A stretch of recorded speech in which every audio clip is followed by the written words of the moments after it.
عەبدولعەزیز بوتەفلیقە سەرۆکی پێشووی جەزایر یەکێک بوو لەو سیاسیانەی خۆراڵاتی ناوەڕاست کە خەونی ئەوە بوو تا مردن کورسی دەسەڵات بەجێ نەهێڵێت.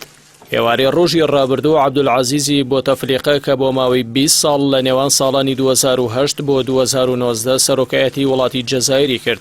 لە تەمەنی 84 ساڵیدا کۆچی دوایی کرد.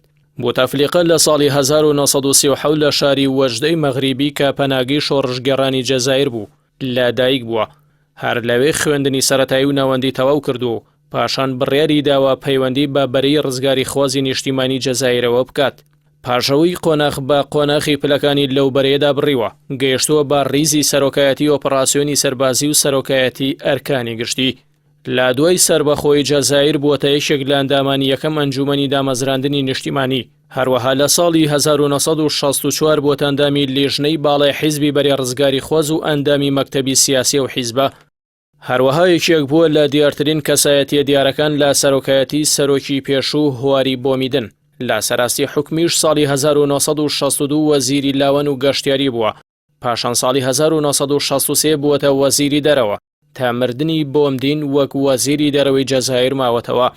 لە ساڵی 1970 بەهۆی چەند تۆمەتێکە دەدرێنە پاڵی، لەوانە خواردنی 6 ملیار دۆلار لە نێوان ساڵانی 1965 بۆ 1970 وڵات بەجێ دەیەڵێت تا سەرنجام سەرۆکی ئەو کاتی جەزایر لێبوردنی بۆ دەردەکات و داگەڕێتەوە. ساڵی 1998 بوتەفلیقە ڕایگەیاند خۆی کاندید دەکات بۆ هەڵبژاردننی سەرۆکایەتی وڵات و لە 1999دا توانی ڕێژەی لە 170 دەنگەکان بەدەست بێنێت. پاشان لە هەڵبژاردننی سەرۆکایەتی 2004 هاوپەیمانەتیەکی دروست کرد و لە 185 دەنگەکانی بەدەستهێنا. هەرچەندە لە کاتێکدا بەپێی دەسوور بۆی نەبوو جارێکی دیکە خۆی بپاڵێوێتەوە، بەڵام لە ساڵی 2009 گۆڕانکاری لە دەستووردا کرد و لە هەڵبژاردنێکدا کە پێشتر ئەنجامەکەی یەکلا بوو بوویەوە بۆ سێم جار بە سەرۆکی وڵات هەڵبژێردرایەوە. پاژەوەی ساڵی 2013 تووشی جەڵدەی مێشک بوو. جەزایریەکان پێیان وابوو بوتەفلیقە سەرۆکایەتی جێدەیەڵێت، بەڵام سەرەڕایەوەی ژیانی لەسەر کورسیەک بەسەر دەبرد. بەڵام بە شێوەیەکی چاوەڕوان نەکراو ساڵی 2014 بۆ جاری دووەم خۆی کاندید کردەوە و جارێکی دیکە سەرەڕای دەنگێکی زۆری ناڕزاییش دەرچوویەوە.